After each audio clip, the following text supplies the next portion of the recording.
بری پر زیده بو و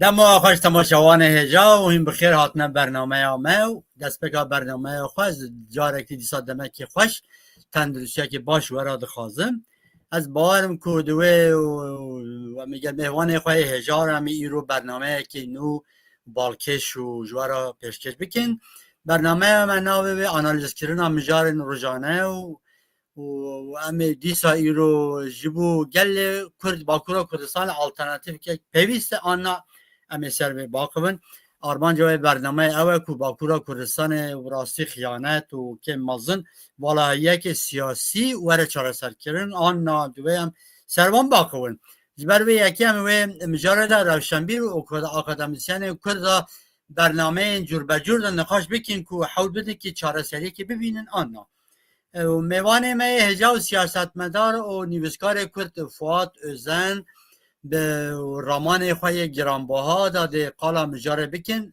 اما دوی برنامه دا لسر باکورا کردستانه و چام گوتی سیاست خیانت آلترناتیو هنگ مجاره دین یک گرین گر میوان خواه آگاداری بدن و هم میوان خواه و بله و سلاو بکن هم بخیر هاتنه و کک فواد و اونن برمنامه اومه خیرندار به ملاوری لخواتکار و تماشاوان انقلاب تیوی دکم هیوی دکم برنامه جبو آزادی روزگاری سرخوبونا کردستان سودور به زور سپاس بله و بیاز دست به برنامه خواب بکم هم سال نو یا و گل کرج و همو گلانجی هم پیروز بکن و براستی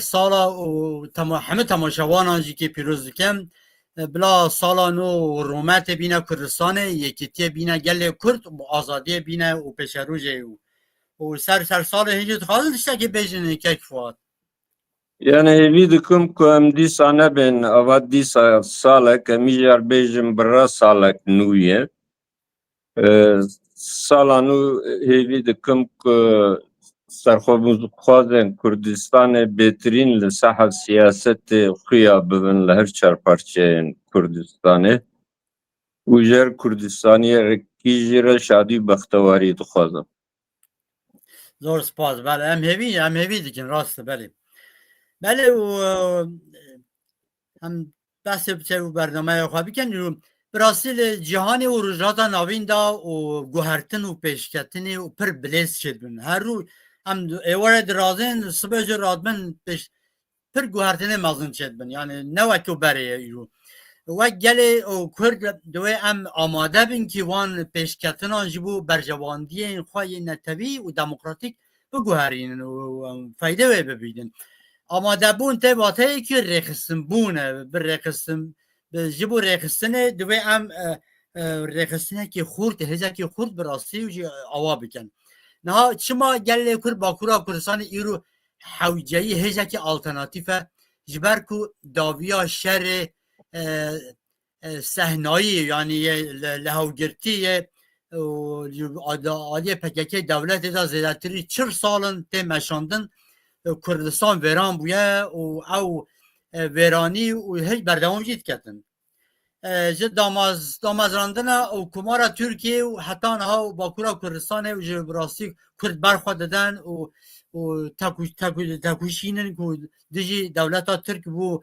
مافی خواهی نتبی و یه دموکراتیک دوی قناغ دا و تکوشین دا گل پشکریه که هیزن و ولد براستی کنم چون تکارن و آلترناتیفه که دست بخین بوی که باکورا کردستان والاهیه گرین که هیا چام گوتی هاتیه چکرن داگرکیا و والاهیه تنه به براستی آواکرینه که هیچه که آلترناتیفه یعنی باشد چو ایواره ویتونم دولت ترک هنده سالت بیجه اردوان دولت ترک بیجه دولت Kurdan haya kiye bejin devleta Kurdan devleta Türkan edici ya او devleta ki Kurdan dikuje u hemu mafyaman ye netevi demokratik u desta ser tiket u ardevan u dagir tiket çava bite devleta Kurdan براستی تشتکی و پر بالکشه یعنی چند وقت بجن ام شاش دمینم بله دگوتن کرد هنه نهایت بجن بله دگوت کرد تونه نهایت بجن کرد هنه لی نچانم کجا بن سرهلاداریا دولت هم بجن نه براستی شما ایرو کردن باکورا کردستان و دجا کردن دیاسپورای نکارن هیچ آلترناتیو آوا بکن نبونه یکیتی و ریخستن بونه بویا سدمه که پاسیف بونه سیاستمدار و روشنبیر کرد براستی جبر کو باکورا کردستان آلترناتیو بهرز تونه دولتا ترک و پککه تاختیکن جور به جور بکارتینن زختن سیاسین و پسیکولوژیک سر کردان لپکتینن او یک اتمسفر که ترس و مانیپولاسیون مزن چکریه هر وها به آشکاری نیت خویا جهول راکرنا امبرژن باشور و رجوع کردستان جی دیارت کنه خازمان جی رجوع بله نه هم مجارا و نرین میوان خوام نظام نه هم میوان خوام بپرسن براستی نه ها کک فواد گلی کرد باکورا کردستان پیوستیه که هیچ آلترناتیو هیا فایده این هیچ آلترناتیو چیه و گرنگیا و جبو کردان و دوزا کردستان چیه کرم که نه alternatif دوی بره ام خودیه پیناسه خوابن یعنی ام جبو چل alternatif که دگرن کشه کردستانه کشه اولاته کی داگر کری پارچه کری پارو کریه ده همان دمه ده کشه ملت کی ماف دولت بوینا و غصب کریه دوزا کردستانه جوه پیناسه دردکوه گر ولات ته پارچه کری داگر کری و ته یکیتیا ولات خوب پارزه گر ماف دولت بوینا ملت ته هاتبه غصب کرن ته ماف دولت بوینا خواه بپارزه و حول بده دولته که آوا بکه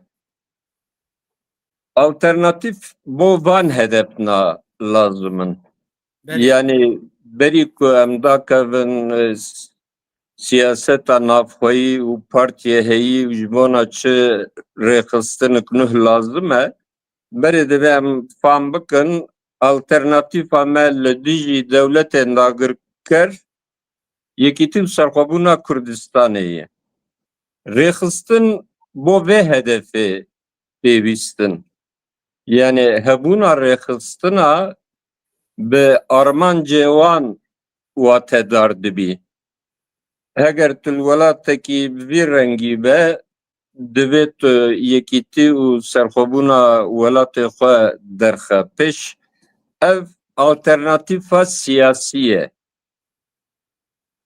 rêxistin divê li gor vê alternatîfê bên fikirandin niha dema em qala rêxistina dikin her kes tenê partî tê heşêwî meseleya me ne tenê partî ye partî ferz e fakat divê em milletê xwe bi rêxistin bikin raste dixwazim çi bêjim milletê Kurd milletekî qedîm e fakat di serdema modernîtê de divê xwe ji nû de ava bike ev millet yani bi îngilîzî divê nation building Türk dibêjin ulus înşası ev millet gerek li gor serdema modernîtê xwe ji nû de ava bike bona avakirina milleta jî divê millet bi rêxistin bibe ne tenê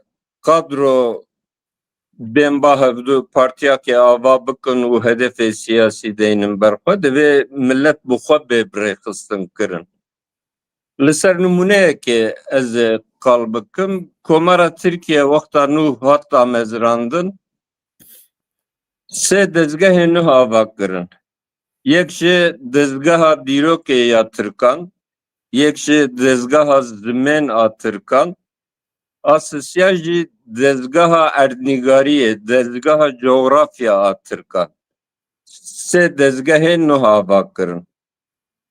بوچه هر سه دزگه آوا کرن بسدم دست وان دا جهاز یک دولت هبو للحاله ملت کی بناوه ترک تنبو.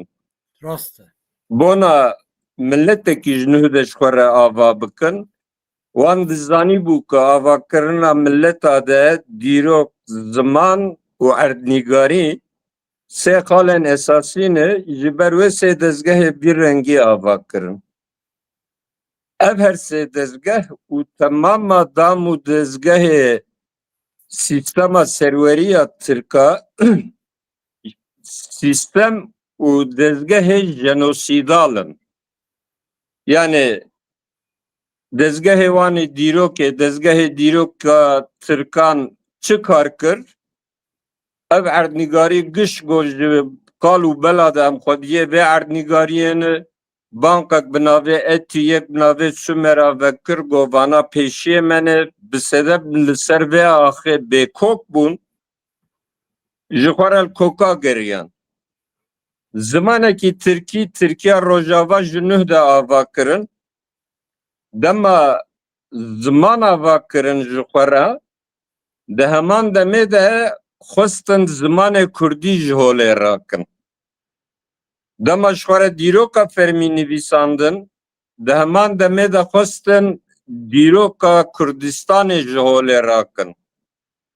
Eva 100 sal e em bêjin 5 qirn derbas bûye ev qirna giş di dezgehê wanî perwerdeyê de dezgehê wanî perwerdeyê ji dibistana Serêtayî û heyan bi zanîngehê dezgehê jenosîdal in.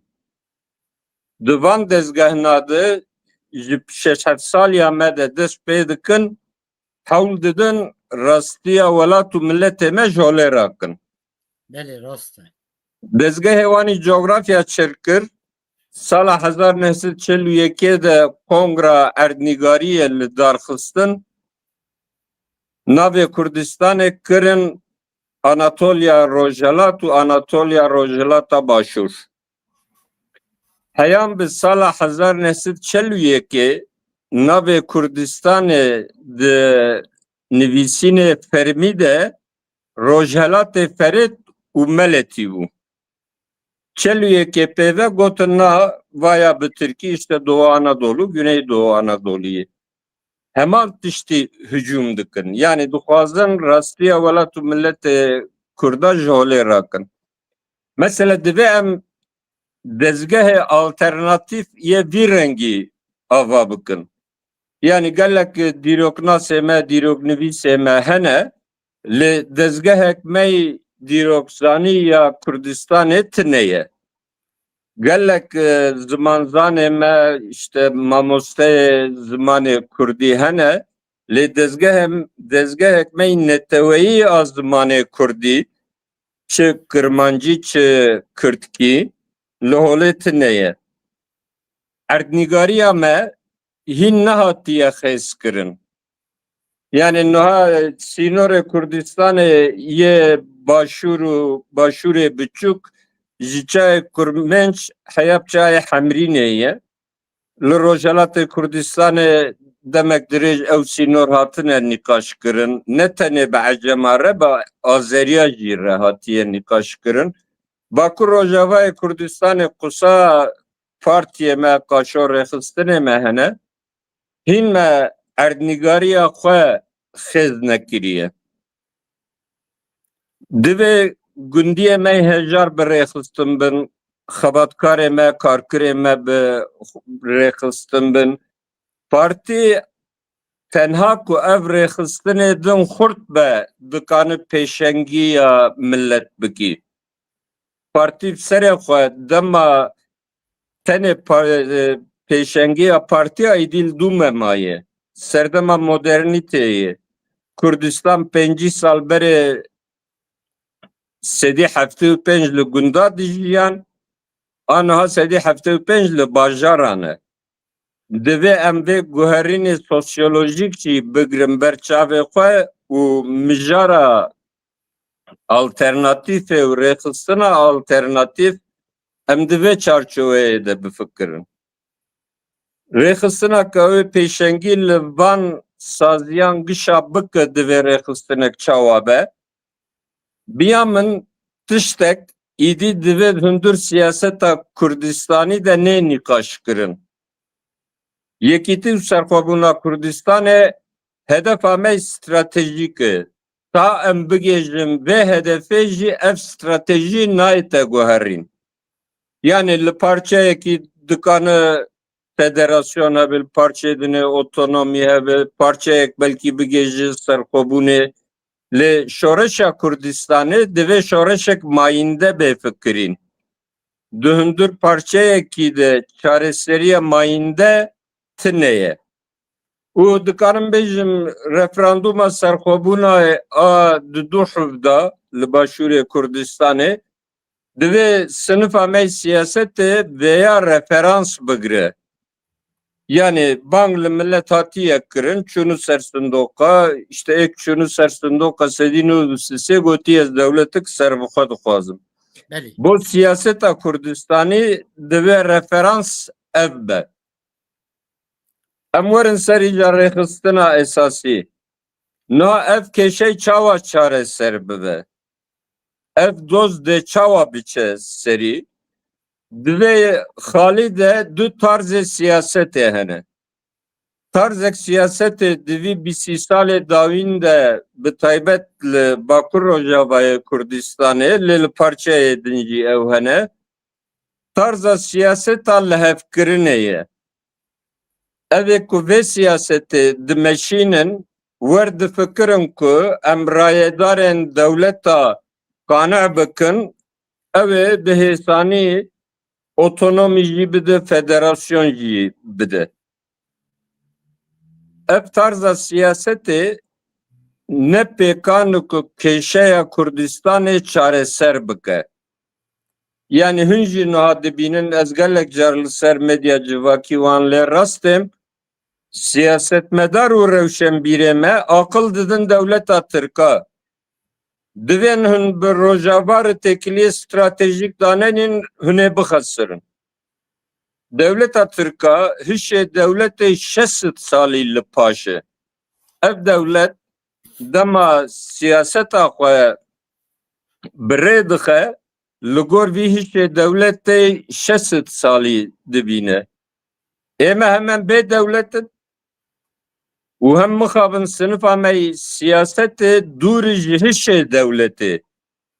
Hîn me hişê partîtiyê derbas nekiriye, em negîhan hişê dewletê, hişê dewletê çi qesta mijê, niha siyaset mijara dewletê ye.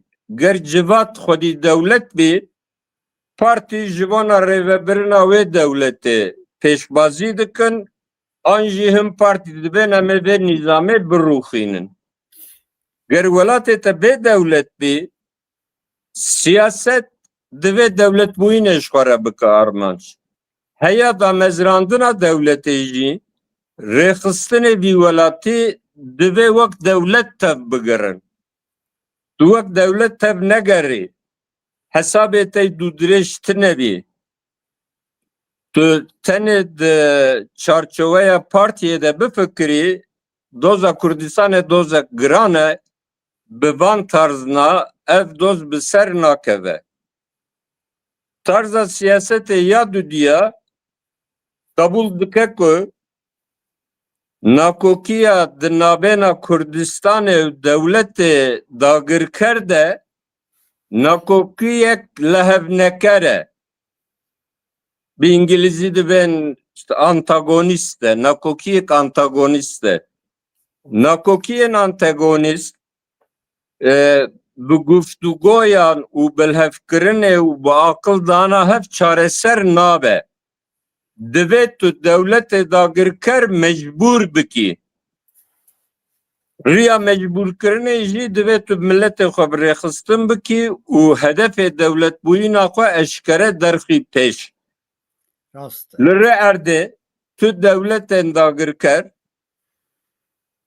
baqil nebûne û dev ji koloniyê xwe bernedane.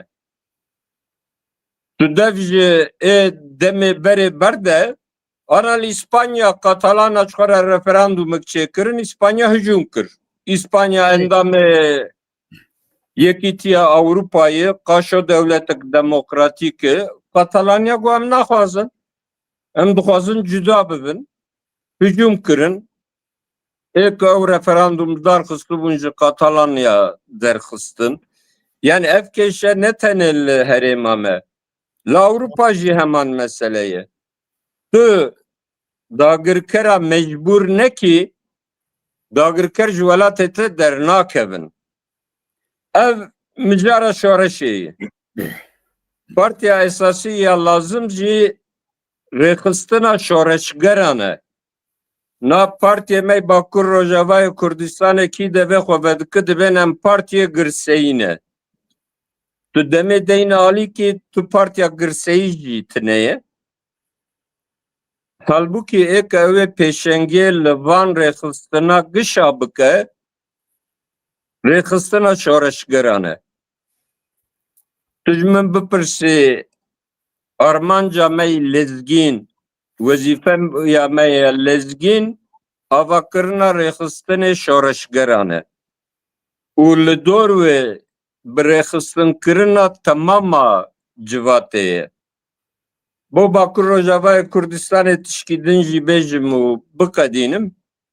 Na salê şêstî hefteyê de rêxistinê me Bakur Rojavayê Kurdistanê heger bi girseyî ketkar ne hundur rêxistina de bûna jî retorîkek ketkarî bikartanîn. Van salê dawîn dev ji wê jî hat berdan. Tamam, rizgariya millî tamam sınıf û tebaqayê wî milletî divê hundur xwe de bihewîne. Lê esas kanın rizgariya millî heta dawiyê bimeşînin sınıfê ketkarin. Rêxistinê me ji damara ketkar jî dûr ketine. Yani bi gelemperiyê ez dikanim bêjim rêxistinê li Bakur Rojavayê Kurdistanê êk wan bi rê vedibin. Ev sınıfê navênê ne, bi Tirkî dibên orta sınıf. Müteahhidin, turizmcîn, awqatin, yê hal wextê wan başin. Tu diyek rêxistinê de ne gundiyakî hejjar dibînî, ne xebatkarekî dibînî, ne karkerî ziraetê tu dibînî û retorik jî dî hatiye guherîn. Wexta ku tu ji girseya qut bivî, tê hewl bide bi dijmin re li hev bikî. û ez vêya tenê ji bo demê nabêjim. Yani dem bi sedem ne Partiya Kurdayî ne Partiya Kurdistanê ye. Aslen. Tamam, sedî not êk deng didim vê partiyê. Kurdin ehlê Kurdistanê ne. Fakat tarza vê partiyê tarzek Tirkiyevî ye. Ji xwe bi xwe dibên em ne Partiya Kurdan e. Dibên em Partiya Jinan e, em Partiya Ekolojî ne, em Partiya nizanim çû çin e. Lê em ne Partiya Kurdan e. Lê partiyê meydinê jî divê dev ji vê siyaseta bi dijmin re li hevkirinê berdin.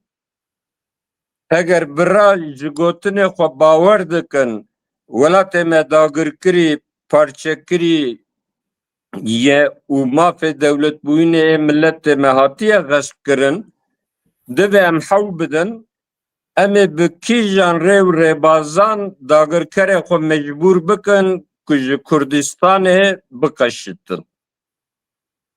Alternatîf biya min ev e, ne ku ez dijminatiya van partiyê dina dikim. Na dijminê me têra xwe hene. Çar dewletên dagirkerin, ev çar dewletên dagirker hevalbendê wan li cîhanê jî hene. Yani têra xwe dijminê me hene. Ev cudahiyê fikrî siyasî divê em wek dewlemendiya xwe navxweyî bibînin. Dijminatiya hevdû ticarî nekin. Lê axirê yani divê bêfam kirin ku kêşeya Kurdistanê jî bi aqildana rayêdarên Tirkiye çareser nabe. کی دوی خو بدک دوی که هم کردار الله بین هنه ببن دولتک پرمزن yani vazifeya siyaseta Kurdistan'ı ne mezin kırına Türkiye'ye. Vazifeya ma eva ku em Türkiye ji Kurdistan'ı derxin. بله راسته Dve sınıfa me siyaseti لسر van düsturuna hem xwe birêxistin bikin û hem hewl bidin temama civatê birêxistin kirin bidin.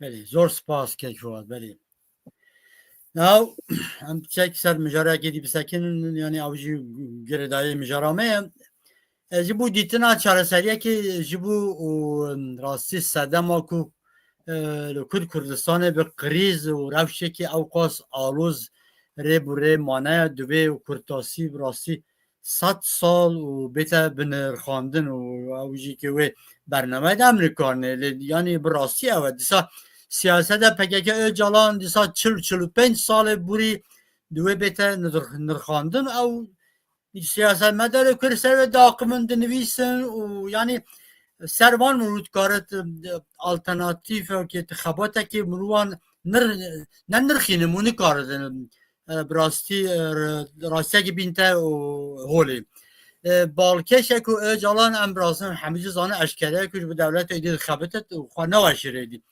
او حتی نه خود واشاتن دراوت کردن فلان ها ایدی راست راست خبرت او خبات هنجی نو هنک کردان داشی نو داره یعنی نهاجی او خیانت او سر کردان تکرن هنک کرد باوری ناکن یه باوری تکن او برجواندی خواه و رانته او سر رانته خبرتن روشت راجیا کردستان و 100 سالا بیستان هم زانه دابش کردن به پیمان آلوزانه و 1920 دا و کردان کارسته که مازن آنی و باشه دیسام زانه و واجه بحث کرد و کمالیزم ترک پشکریا بریتانیا و دولت آقا آباد کردن و سر کردان و براستی و قاتلیام مازن چکرن و آسیمیلاسیون دست بکرن زمان وان قدقه کردن نه تفگرا سرخبونا کرد ام بجن دیسا 1975 دا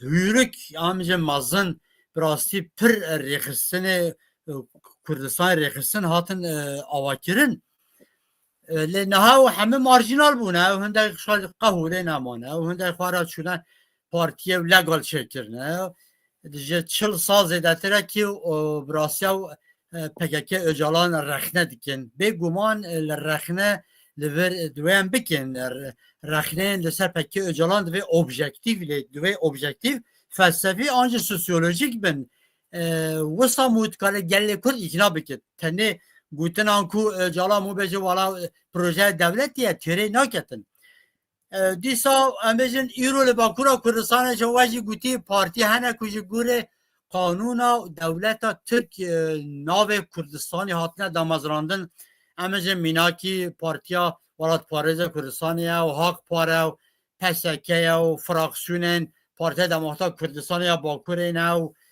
و یه دننجی لبله او نکارن براستی partiya gelen ya وکهی و دموکراسی yani ya dem partiye o kadar demokrata tek bebin nekardi هنجیوان دم partiye de buna vek parlamenter ketine parlamento Türkiye'de bu berjavandiye xat xabetin جبلی وانجی پرسپکتیف قانونی و دموکراتیک و مسئله کردی کردستان daha کتیه دستهن کردن چپگرین و کمالیستان و دولت ترکیه را هوکاریه وان هنه و سر ماسانجی دانوستاندن سر ناب کردانی چه دیکن پشته و دیسا و 27 شباط و او دم پارتی Öcalan bun havale bahçeli jiyam bejzanın ger İce fırsata kutsay dirij ve zeça ve hayat davya bername bersi bidim ki.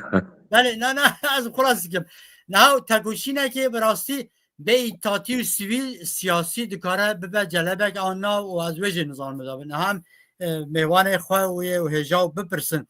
Now kek fat jibo avakirine alternatif ki jqada demokratik o sivil da ve çi bekirin ve ew peyvajiya demokratik bu qada beytatiya sivil ve çi ve veşniyari ve serveçine kerem ke Yekem peyva sivil vasalê davîn de devlet siyasetmedar û rewşenbîrên me de zêde cih girtiye.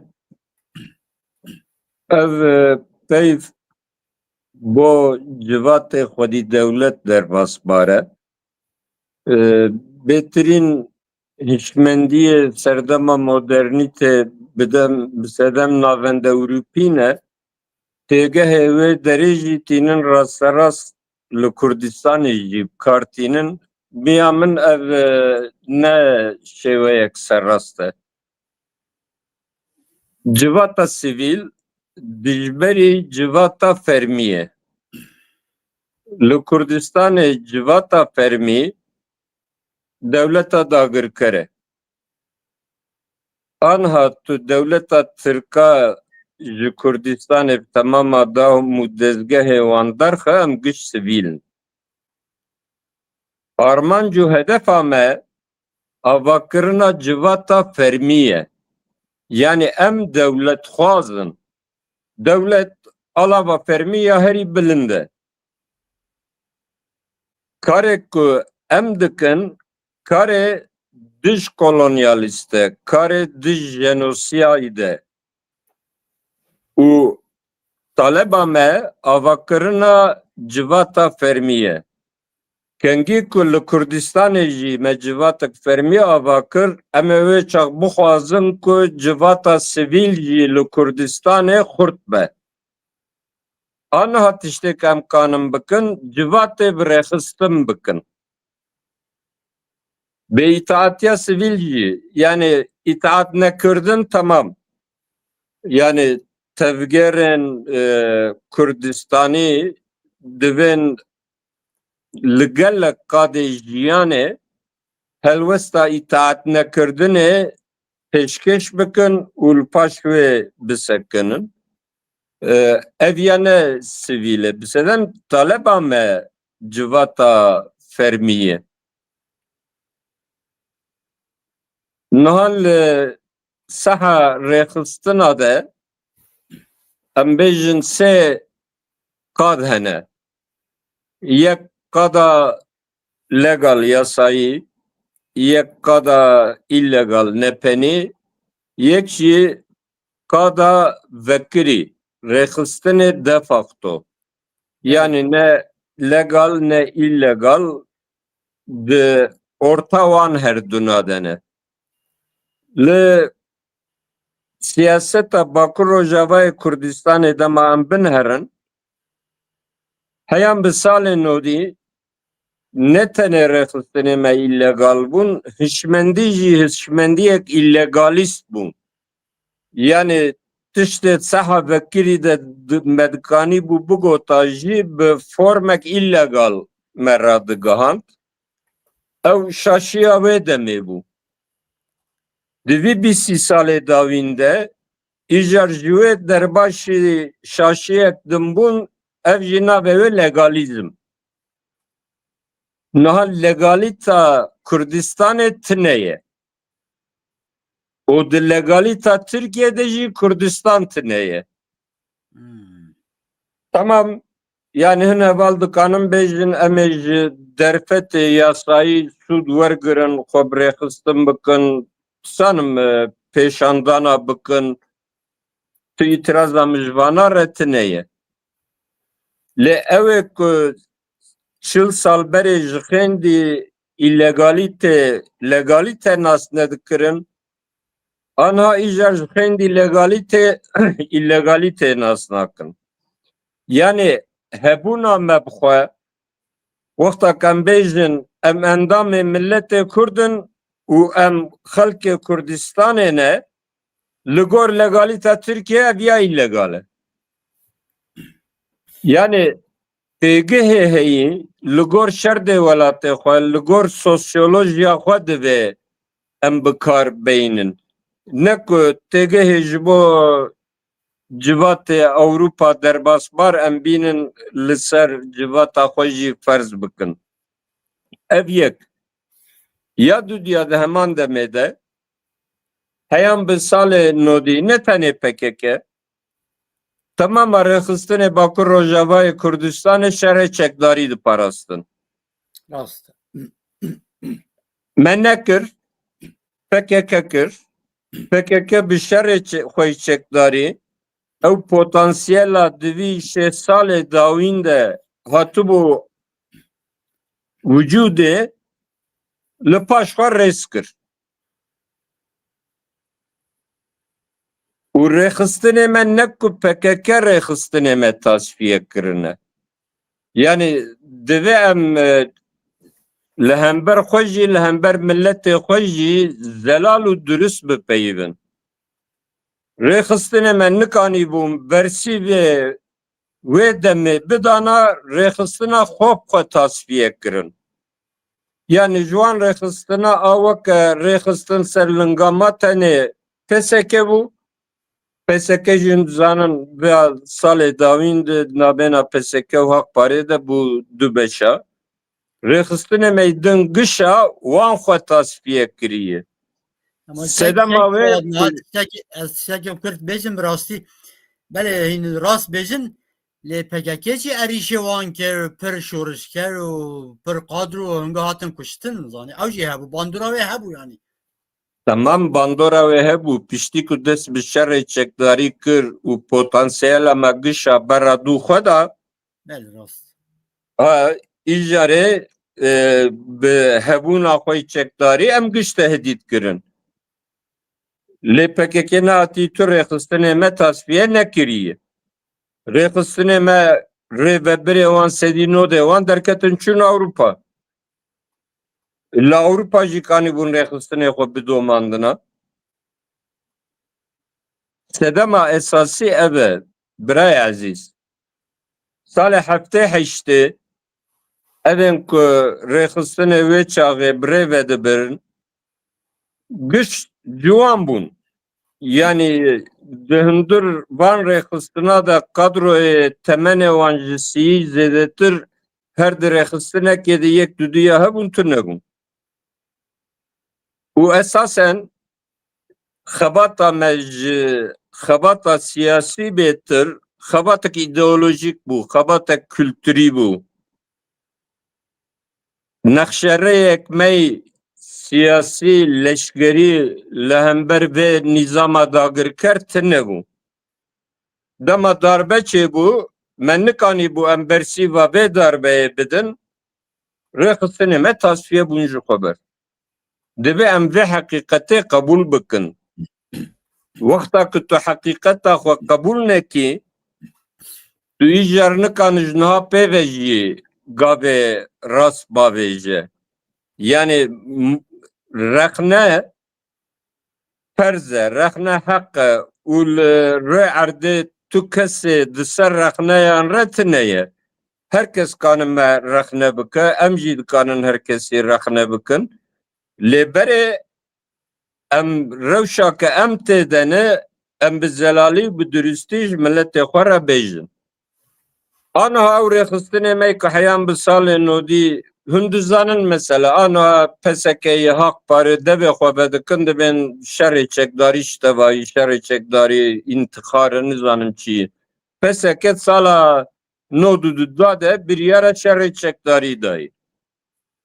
Fakat nod û sisiya de PKK agirbest ragihand kadroyên PSK jî Kemal Burka jî çû tev li wê agirbestê bû şerê çekdarî li dar nexistin. Ne ku ne diparastin yani. Îro giş yekdeng dibêjin dema şerê çekdarî derbas bûye kêşeya Kurdistanê bi şer û pevçûnan çareser nabe. Ne ku ez banga şerê çekdarî dikim. Yani telefona min ber min e, kompûtera min ber min e, tarza jiyana min şerdê kestê de me hêza me ne ew ku ez banga şerê çekdarî bikim. Fakat li Kurdistanê nêzî milyonek leşkerê dagirker hene. Ta ku ev dagirkerî bidome ji kê re dema şerê çekdarî derbas be ji Kurdistanê re derbas nabe. Ne ferz e ku hûn şerê çekdarî biparêzin. Yani hın insan dikanin bejin emevriye açtiyane bigejin armancı xwe. Duvra da preskripti neye. Lê bihawakî kategorîk li dijî îlegalîte û li dijî çekdariyê derketin nekarê sinifa me siyasetê ye. Binerin li Sûriye Rojava çi dibe? û anuka li her çar parçeyê Kurdistanê û Kurdên her çar aliyê dinyê ji YPG û YPJ re dibin ku çekberdan intixar e. Hûn çekberdin milletê Kurd ew ê li wira tûşî jenosîdek nuh bibe. Newsa Rast Rusana. İran di hedefa Amerika û İsrail de ye. Ba çend roj xwe pêşandanê Kurd çê dibin. û navbêna wan û hêzên ewlehiya Komara İranê de şer pevçûn derdikevin. Nakî dikane ji rojhelatiya re bêj wele dema şerê çekdarî derbas bûye. Na munkar beş rast. Ha anaha takdir ya wan e û partiyê me rojhelat dibin anaha bom me ne dema şerê çekdarî ye. Em ê girseya xwe biparêzin. Qasî ji destê me bê em ê bersîva hücumê devleta İranê bidin. Yani ji wan partîna tu banga şerê çekdarî nakin. Lêvawakî kategorîk li dijî çekdariyê jî dernakevin. Başûrê Kurdistanê ebu sîpên salê wê hade tu bigirî ji du pênca piştî ki Makezagona Iraqê hat pejirandin û bû rêveberiya Herêma Kurdistanê ava bû. Devleta Iraqê têk çûbû. Li ser Kurda hat ferskirin ji aliyê Amerîka û tehdîdê derdor ve gotin hûnê bi Iraqîya re bijîn. Bi Iraqîya re jiyan. Mam Celal çûbû serokê devleta Iraqê. Ji wê çaxê vir de serok devletê Iraqê yekî Kurd e. Belê. Devleta Iraqê kengî cî girt. Hêzê operasyona Dicle'ye ava kirin. Hücumî Kurdistanê kirin. Piştî referanduma serxwebûnê jî sedî çelî zêdetir axa Başûrê Kurdistanê ji nû de dagir kirin. Yani vana bo çi dibêm? Na siyaset bi du tişta dimeşe. Yek jê prensîbê adin realîteyê. Divê em bi prensîp siyasetê bikin. Prensîp ew e çareseriya keşeya Kurdistanê ya mayîn de di Kurdistanek serbixwe yekgirtî de ye. Şerê rizgariya millî ew ê hewl bide temama çîn û tebaqayên millî li dor xwe bicivîne. Şerê navxweyî ji Kurda re qet nabe. Têra xwe dijminê me hene divê em dijminatiya hevdû nekin. Evana giş prensîbin divê em va prensîbina xwedî derkevin. Lekutiyê bira siyasetek ciddî bimeşînî, divê tu li gor sosyolojiya xwe bimeşînî, divê tu li gor şerdê cîhanê tê de ye bimeşînî. Ana doyê varî Amerika çûyî serok devletê Venezuela girtî radez kirin birin ew ê bibin li Amerika darizdînin. Ev işareta çi ye? Li dinyê nîzama cîhanê tune ye. Piştî têkçûna Sovyetê nîzama cîhanê jî belav bûye. Cîhan di nav şerrekî demdirêj de ye. Siyaseta Kurd mecbûr e siyaseta xwe li gor mantıqê şer dîzayn bikî. Ne ku em bang li şer dikin. Ne ku me gotî bira şerê cîhanê seya jî biqewime. Lê axir qewmiye Kurdistan bi her çar parçeyê xwe qada şer e di şerê cîhanê sêyem de. Li vî welatî propaganda pasifist, propaganda siyaseta li hevkirinê dijminê doza Kurdistanê pir eşkere dibêjim. Dijminê doza Kurdistanê ye. Dinya em tê de ne. û şerdê welatê me van qapseqetiya red dike. Yani dünya şerê hev dikin û her çarparçeyê Kurdistanê jî dêv qada şer be. Baş hûn qala aştiya çi dikin? Hûn qala biratiya çi dikin? Hûn qala bi aqilmendî bi dewleta Tirka û lihevkirinê hûn qala çi dikin yani? Yê ku van diparêzin milletê Kurd duwarê fikrî de bê sîlah dihêlin. Yani silah ne tane akı mere radhêlê diteqîne. Fikir bixwe sîlaha herî mezine ev duruşuna aştî, biratî û nizanim lihevkirin milletê me duwarê fikrî de bê sîlah dihêle. Bê jî bêjim û biqedînim Ziya Gökalp sed û nizanim sê-çar sal berê nivîsîye dibêjik gerek em Kurda denasyonalize bikin. Yani Kurda em ji milletbûnê de bixin. Derîxin, belê. Evana heftê salî gotin Kurd neye. Piştî heftê salî govele hebo Kurd heye lê milletê Kurd neye û Kurdistan neye. Yani pêşketina dewleta Tirkiye ya 100 salî ew qase.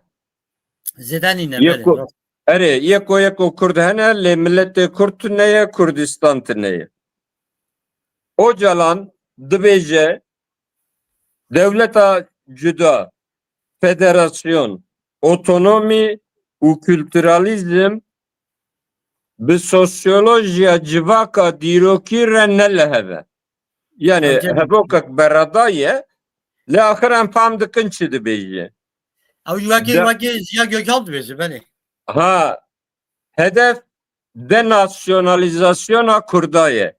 Rast e. Yani vaktak te kültüralizm jî red kir, wate çi ye? Li Bakur Rojavayê Kurdistanê Kurd divên dawa mafê kolektif nekin.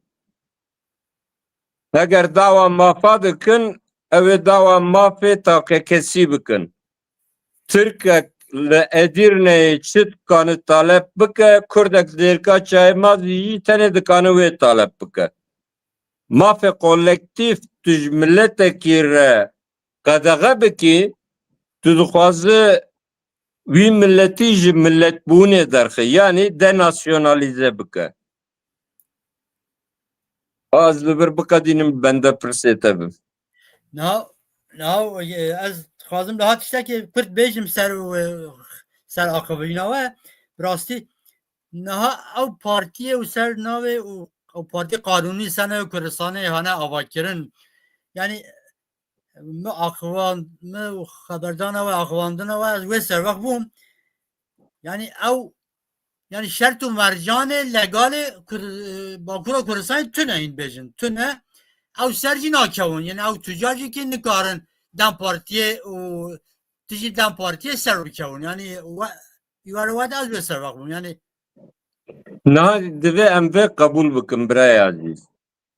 Kesek ji me di demek nêzik de nikane li Bakur Rojavayê Kurdistanê bi PKK û partiyê ser wê re pêşbaziya girseyî bike.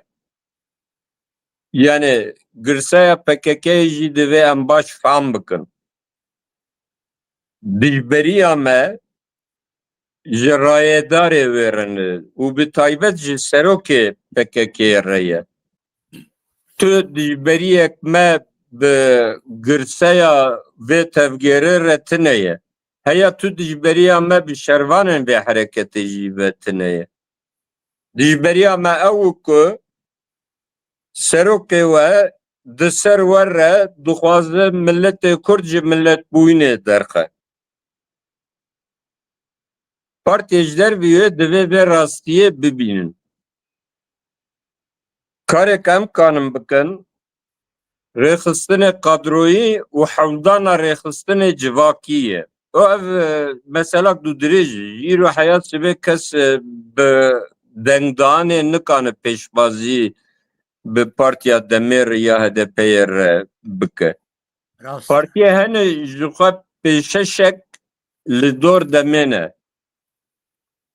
Çend hevciwan bûn xwedî parlamenter, ew ê ku tu qal dike Partî Demokrat Kurdistan, Partî Demokrat Kurdistana Tirkiye û beşek Partî Demokrat Kaşo Kurdistana Bakur di ser şaredariyê re çûn îltihaqê HDP'ye kirin. û vana siyaseta Kurdistanî bêîtibar kirine. Yani tu li kîjan bajarê Kurdistanê qala siyaseta Kurdistanî bike wan ji me re dikin nimûne divê sibê parlamenteriyekê we di hinî jî herin wê dirê. Ev îmajek reel e yani. Çûne. Yani ev ê ku sibê heya êvarî ji PKK û Öcalan re dijûn didan di ser HDP'ye re dûr ser demê re hinek ji wan bûn parlamenter, hinek ji wan jî şaredarî bi dest xistin. Sê-çar rêxistinê me ji dervî wan hene, işte Hakparê, PWK'yê, PSK'yê. Evana jî hinek ji wan bi taybet PSK demê hilbijartina her hewl dide ku bi demê re tifaqê hilbijartina bikin. Banga me li girseyê wan jî yani kadroyên van partiyan gişa em hev nas dikin, em dost hevalê hevin tu dijminatîk nabêne me wan de tune ye. Banga me ji wan ji kadroyên van partiyan ewin ku ji vê siyaseta konformîst reformîst rizgar bibin. Ev siyaset li Bakur Rojavayê Kurdistanê xwediyê wê heye. Heger ev siyaset encam bigire Dem Partiye xurt bibe. Ne ku em ê xurt bibin.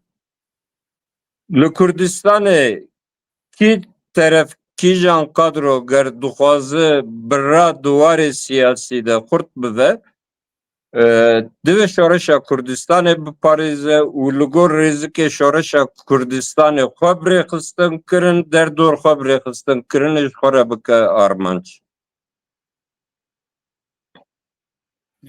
راست بله زور سپاس بله نه همین یک بحثی و یکیتیا کردان سر به بسکن یکیتیا هم بزن یکیتیا نتویل دورا هم بجن زمان و دیروک و چاند و ولات و کون شوپین و آل و زوان شکل داره نه دست بگا و تفگر نتویا کردستان مورد کاره و سه چهار سردمان دا و کرتی از بجن سردمان دا بجن سال 1800 دا و هین میر و شیخ کردان و دیج عثمانیان و سر هلدان هم بیشن بدرخانیان و شیخ عبیت الله بو و یزدان شهر بو یعنی هندک و دمه او تک شون طبعا حودان دیپلماتیک کیم بو پشکریا دروی و کیم بو براسی یکی تیاوان جی تونه بو زانی هنده عشیرال عثمانیان هنده عشیرال وان بون و حاصل او تک شون پشته هنگا بیشن سال 1910 او دست به و هنده خبات و لگالی کرن استانبول و مصر و هم بیشن رجنامه و کردستان بو و جمعیت تا تحلیه کردستان بو دیسا هاتا آوا کرن پشت هنگا خالد بگ جبری دیسا هم بیشن و تفگر آزادی و چکر و شهر نتویا کردستان و سرخبنا کردستان و شیخ سعید افندی و دست بکر اوجی براسی اوجی تک چو باشی خوی بون هات آوا کرن براسی اوان آگریه و دست به شرکه کرن تشتی کرن پر خوششون لی اوجی نکارین دست بکرن و اوجی دیپلماسیه که و کم بو راستی و سر نکتن یعنی کردانجی که پیش همه کرد پشکری ندنوان و سردم پر زحمتی کشن اوانجی باشه دیزم بجن یا 1960 دا و رخصن کردان یعنی هیچ بیشه دا همین 65 دا پارتی دموکرات کردستان هاتا آوا کرن و 60 دا پر پارتی کردان پشته و ددخوی هاتن آوا کرن و او اره که باشه نکارین براستی سر کون او که براستی و باشه پککی دست به شهر کرد شکتار کرد حتی روژا ایرو هات روژا ایرو تشتک جی نما و تشتک جی بو کردان نخوازن نه از خازم وی بپرسم و کیک فاضل با کورا کردستان براستی و والا که مزن هیا و دوی گل کر با کورا کردستان دست به خباده که آوا کردن هم بجن کنگره نتوی دبتن مجلس نتوی دبتن یعنی چاو و گوتی هم بجن گل کرد رخستن بکری رخستن بکن یعنی خباته که وسا مرود کار دست بکن یعنی در فتوی هنه و شرط مرجانه هنه کرم که yani tu derfeta li Bakur Rojavayê Kurdistanê avakirina Kongra Neteweyî tune Kongra Neteweyî yan bereya Neteweyî cepheya Neteweyî bi rêxistinê xwedî kabiliyetê temsîlê tên avakirin. İrol Bakur Rojavayê Kurdistanê êka kabiliyeta temsîlê pê re heye işte Partiya Demê û PKK'yê ew jî temsîlkariya milletê Kurd nakin. بله راسته Yani paradoks dûr deyê. Ev ê din êku kala Kurdistanîbûnê dikin ne xwedî kabiliyeta temsîlê ne. Yekîtî divê bi sê çar cûreya benîqaş kirin. Yek jê yekîtiya rêxistinî ye. Em bixwe bi rêxistinê heyîr re ne li pê tu yekîtiyê rêxistinî ne. Di hundir rêxistinekê de em bi van rêxistina re naxebitin. Yên hedefa wan serxwebûna Kurdistanê be bi yên federalîst, otonomîst ya demokrasîxwaz re di hundir rêxistinekê de nikanin siyasetê bikin. Bi van rêxistinê heyîr re hevkarî dikare bêk kirin. û em ji her cûre hevkarî re vekirîne û gelek di vî 20-25 salê dawîn de me gelek cara ceribandiye. Çi di tev Kurdê de çi piştî tev Kurdê hevkariya pênçqolî de. Niha jî ji bona hedefê konkret şember hevkarî dikane bêk kirin. Numune bidim. Yani salek berê dema ev pêvajoya Baxçelî û Ocalan dest pê kir.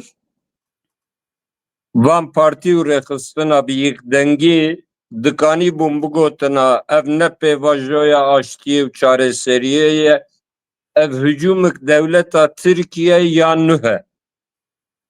Li ser vê dikanî bûn müttefîk bûna û dengekê hevpar derxistina. Lê mixabin partiyê me gişa destê xwe rakirin got gerek hûn me jî muxatab bigirin. Ya hûn ê muxatabê çi bin?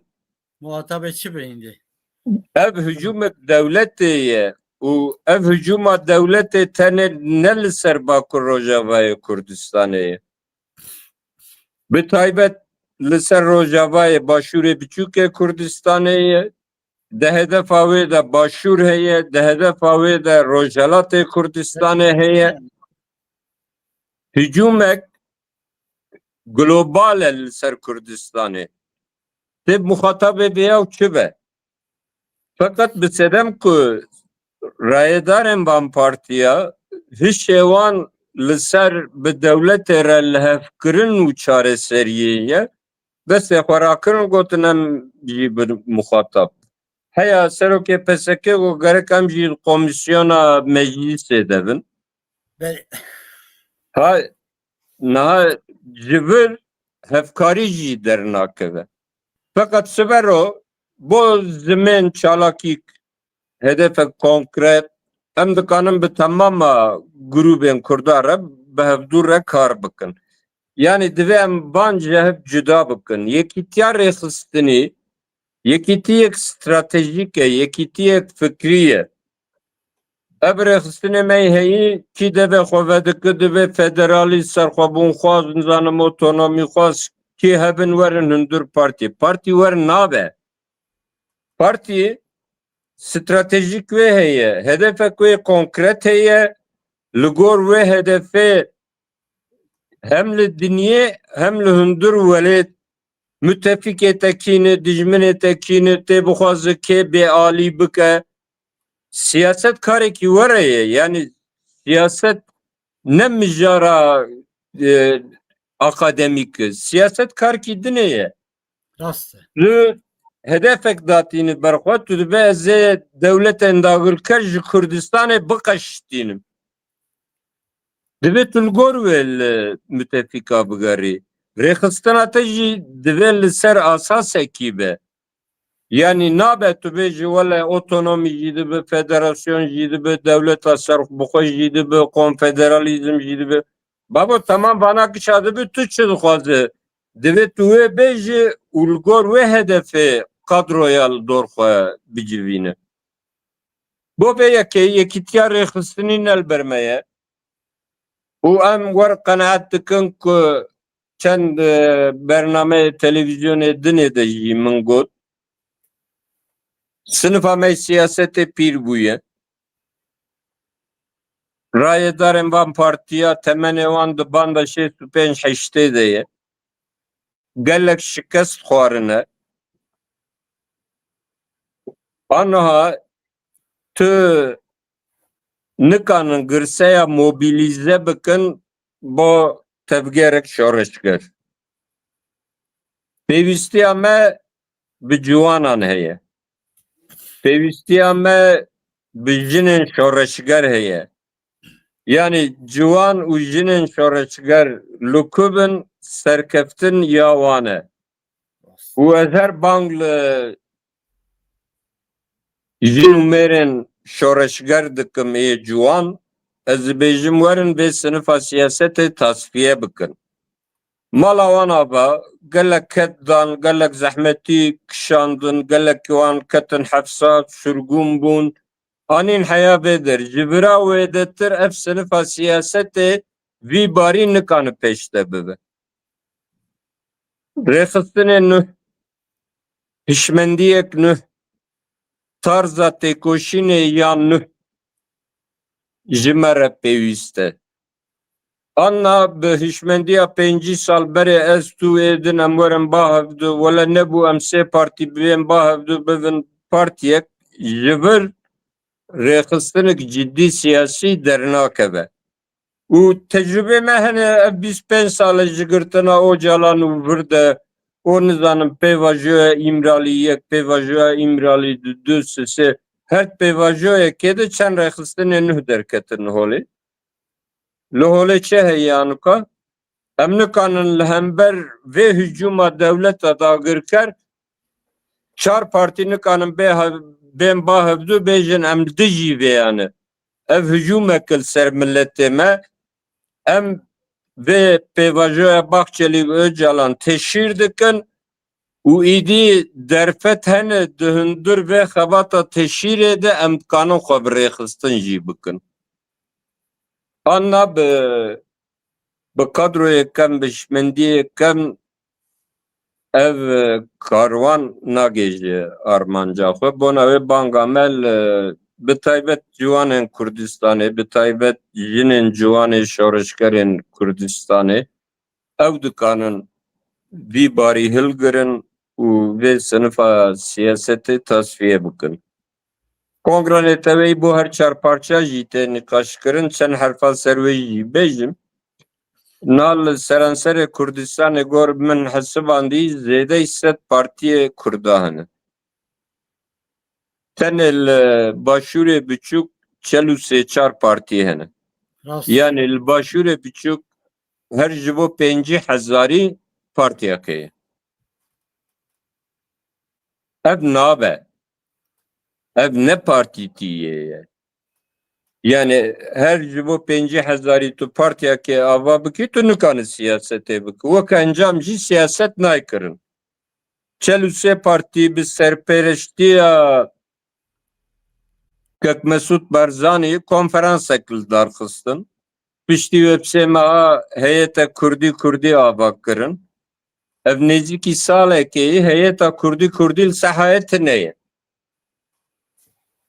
Mazlum Abdî dibêje ez diçim Şamêl ser navê Kurda ez naçim el ser navê Bakur Rojalatê Sûriye diçim piştî mesafî kir îjar heyeta Kurdî aktive bib. Halbuki heyeta Kurdî rojek hata mezrandin divê aktive biviya bo başûrê biçûk çi dixwazin bi zelalî bigotina. Na em nizanin çi dixwazin. Yani Biraderê me başûrê biçûk di şerdê gelek zehmet dene em dizanin tehdîda Tirkiye li alîkî tehdîda Ocalan li ser wan li alîkî lê heta niha du tişta dibên bira nenavendî ve nenavendî federasyona otonomî konfederalî em nizanin bira nenavendî ve du jî em ê yekuyek ku leşger tevla artêşa Sûriye nebin em ê bavê sê tümena entegreyê artêşa Sûriye bin. Şerdê wan em dizanin giran e çiqas zehmet e li sehayê gelek aktörên siyasî hene Amerîkayê, Fransa heye, bawakî veşîrî Brîtanya heye, İsraîl heye, tehdîdê Tirka heye, yê İranê hene tamam evana giş tamam lê heyeta Kurdî û ava kir bira deng ji wan were. Rast e. Gerden Wan Bey. Ha, kel û sê partîne. Yani ji vir kongre netewiyê çawa derkevin. Rast. A lazım, a lezgîn, ez bêjim û biqedînim, a lezgîn yekîtiya neteweyî li Başûrê Kurdistanê ji me re pêwîst e. Ev serê 15 mehayê hilbijartin çêkirine hîn hikûmetek ava nekirine. Na rast. Amerîkaya heya dawiya vê salê wexta bûwan ji bona yekirina hêzên pêşmerge bawerim di wî warê de mesafe stendine lê hikûmet tune bi Naçe. pêşmerge bikî yekiyê wan birêve bibe. Başûrê Kurdistanê îro dikane bi yekîtiyek neteweyî bi hedefê Kurdistanê her çar parça jî biherikîne. Fakat li wir problemek du problemê me hene. Yek tenge parçeyî gelek rayedarên başûr werhezir dikin ku Kurdistan Başûrê Kurdistanê ye. Başûrê Kurdistanê ji sedî hîjdeyên Kurdistanê ye. Di hundir parçeyekî de çareseriya mayînde nepêkane. Destkeftî mimkün e tu dikane federalî ve heya tu dikane dewletik serbixwe jî li parçeyekî ava bike lê çareseriya mayînde li seranserê Kurdistanê divê bê programatîze kirin. Ya lezgîna duda Rojavayê Kurdistanê ye. Ew heyeta Kurdî divê aktive bibe û me bide fehm ku ji bona başûrê biçûk çi dixwazin. Rojalatê Kurdistanê ne dûr e ku ew ê Rojalatê Kurdistanê jî bi hawakî hîn zindî di rojeva cîhanê de cî bigire. Qasî ez dibînim Amerîka û İsraîl her şeş meha carke ew ê derbal lêxine li bendenek ku li Îranê bêîstiqrariyakê çêbikin girser rabin ser linga. Li wê der yek dikanin di şerdê bêîstiqrarî de herî birêk û pêk bimeşin Kurd û Belûcin. Azerî di wê navbênê de ne destekî wan bi dewleta Azerbaycanê re yê destekî wan bi dewleta Tirkiye re yê nüfusek şîî pirê wan bi rejîma Îranê vene. Lê Rojalatê Kurdistanê jî ne demek pir dirêj ew ê jî hîn zindî derkevin rojeva cîhanê. Bakurê Kurdistanê jî pêşiya wê xurt e. Yani pêşiya wê vekiriye. Hûn guh nedin van çîrokê ku Ocalan û Baxçelî ji me re dibêjin pêvajoyê tê kere. Ne pêkane pêvajo bi ser keve. Milletê Kurd 105 sal e doza rizgariya millî dimeşîne. Ew ê ji Baxçelî û Ocalan re teslîm nebe. Sinifek rêvebir vê siyasetê hene ku vana heya qirika xwe di hundir rantê dene û beşek yani tu be çepkir ezvan çepkir nabînim. Tu alaqawan û hişmendiya sosyalist komünist bevretin neye? Bu sad bejne xwe, bu sad bejim bil. Ere yani bana prevan Kemalistin. Mesela Parti Komünista Türkiye heyet demal Seruke ve Godari dike vektul Mustafa Kemal Godari. Ere na komünistler li asli xoda bana Kemalistin prevan jî ya jî beşek jiwan jî kadroye bizanebûn kirine hundur siyaseta Kurd. Beşek jiwan jî ewin. Vana ev bibêjin işte aştîtê, biratîtê, jarzukumtê li milletê Kurd vê banga teslimiyetê qebûl nake. û divê her em li sehayê bin, bi hêvî bin, xwe birêxistin bikin, derdor xwe birêxistin bikin. Belê, zor spas ki. Niha bi rastî we behsê û ciwanan kir bi rastî ciwanê niha mayî jî hêj niha jî piraniya wan ciwanan derdorê û PKK û Partiya Demê girê dayîne. Yani yedî bilî wan jî hene lê kê min pir xorçî hane kuştin şerê Xendeqê û hezaran Kurd û hatin kuştin û serê çiyan pir Kurd aliyê PKK hane kuştin binkevir bûn û hindek devletê hatine kuştin û yani û bi rastî û sedemekî pir zehmetî ye û niha bû ciwanan jî kê lê tiştekî wiha jî heye û kek Fuad li Bakûra Kurdistanê her çend jî birêxistin be jî kê belê civakekê mezin yê Kurd heye ku piştgiriyê û serxebûna Kurdistanê jî diket yani. Wê dizanim bi rastî. Yani nav demê de jî heye, her cihê jî heye. Divê ew civak û rêzê hew bigirin û serê xwe ber hew danin û wekî rêxistinekî nû derkewtin. Belê heke nehe û kongrekê netewî û mümkün nebijî ki em bêjin Bakûra Kurdistanê yani Kurtê çi bikin? Yani Kurd neçarin tiştekî bikin. Yani Kurd tiştekî nekin jî ew jî nabitin zanî. Nabên bira tiştekî nekin. Yani migo hevkariya neteweyî dibe, inisiyatîfê hevpar dibe, çi li diasporayê, çi li Bakur Rojavayê Kurdistanê, çi her du alî bi hevdû re inisiyatîfê hevpar dikanin, bê ava kirin. Niha ez vê jî bêjim û îdî qiyam hatin dawiyê ez biqedînim. Elî fermû Erê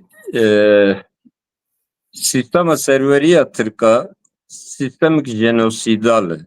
Ne tene kolonyalîst e. Kolonyalîzmê jî dagirkeriyê wê de tir sistemik jenosîdal e. rast. Vê dewletê hebûna xwe li ser tunebûna rasteqîniya welat û milletê Kurdan ava kiriye.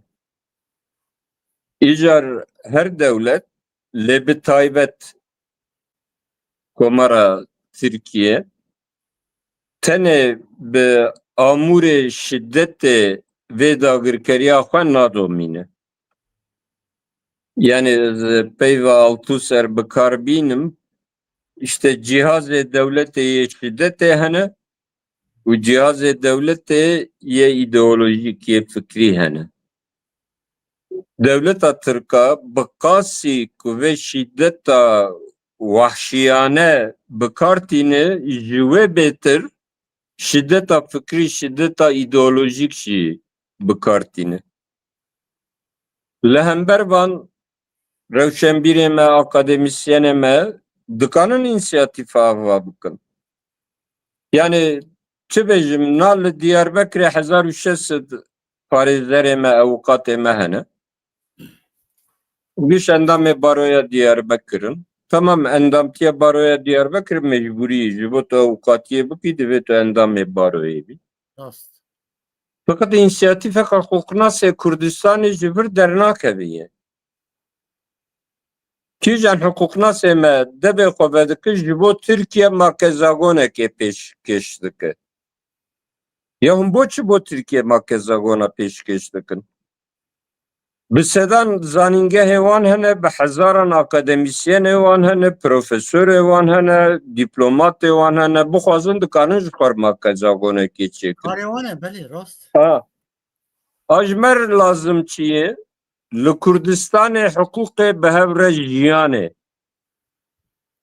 حقوق ناس هم دویل سربه مطالعه بکن yani Bakur Rojava Kurdistan'ı parça Kurdistan'ı dinleyi hem cüdahi dini mezhebi heye hem cüdahi diyalekta ye zaravayan heye zaman zaneme dibil serbe mijare bıkabıtın eme van cüdahiya çava breve bibin ger eme bibin devlet dibe em cüdahiye koy nafkoyi kanı bin breve bibin Türkiye rebehilin tera ve personel wan hene problema Türka nem jara zanîneye yani werde fikirin ku siyasetmedarê Türkiye beaqilin lewma hücumî başûrê biçûk dikin wextê de hücumî başûrê Kurdistanê dikirin nabav ji bana pir zanene wan hebûna xwe ser tûnebûna Kurdistanê ava kirine ew baş dibînin ku Kurdistan hebe ev Tirkiye anka ew ê tinebe girîngiya wê jeostratejîk ew ê ji holê rabe dimînî destê wan de du tengavê Çanakkale û Stenbolê esas girîngiya jeopolitîk Kurdistan e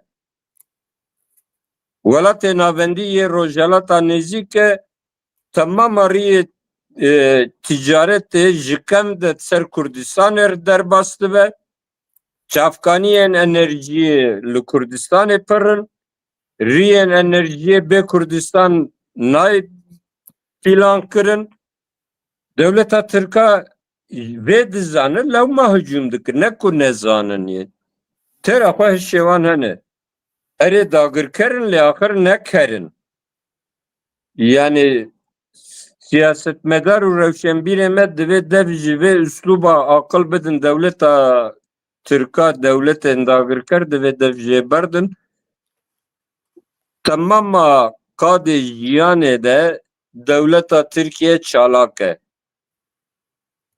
yani li gunda çalak daketin heya mezraya li bajara çalakin sîstema wanî perwerdeyê li dar e em jî divê alternatîfekê li hember vê ava bikin ez vê bêjim û biqedînim çiye Elê zor spas û kêkfuat û rastî em jî êdî hatin û daviya bernameya xwe û em spasiya mêvanê xwe ê hêja û kêkfuat û önen dikin û bi ramanê xwe bi rastiyê giranbuhayê hêja û temaşewanê me û pervekir agadayê girîng dame û em ê bernameyekê dî dîsa û bangê wê bikin zor spas kêkfuat ez jî malavayê li te û li xebatkarê Xelat TV û li temaşevanan dikim hêvîdarim bo azadî rizgarî serxwebûna Kurdistanê bû vê programek kêrhatî û bêhêvîbûn nekarê me ye erê yani rewş giran e li ser navê Kurda dixwazin Kurda ji milletbûyînê de derxin rewş giran e lê milletê me milletekî berxwedêr e û ciwanê me ne tenê îdî li dor demê ne yani heyan bi sala 2015 adresa ciwanên me yekem çiya bû ew adres rabû ji şerê bajara û pêve yê hendekan li çil zanîngeha çil navêna xebatkar û cotkarê ciwan de hestiyariya neteweyî û helwestên Kurdistanî her ki de here xurt dibe em ne bêkêr bin têra xwe potansiyela Kurdistanek serbixwe û yekgirtî heye em bi hev ve hêzin ancak em bi hev re bi ser bikevin silav û daxwaza serkeftinê li serxwebûnxwazên Kurdistanê dikim zor spas kêkfuat spas بله تماشاوان هجا و برنامه آمد سر جبو باکورا کردستانی و آلترناتیف که پیویست آن نا و براستی لور قدیا و بچه که برنامه مدرجی بود ببورن برنامه که براستی گرینگ بود همه دمه که نزدیک ده برنامه که ده جوارا پیشکش بکن بناو خوشیده ببینن زور سپاس بو گوهداریا و بخاطره و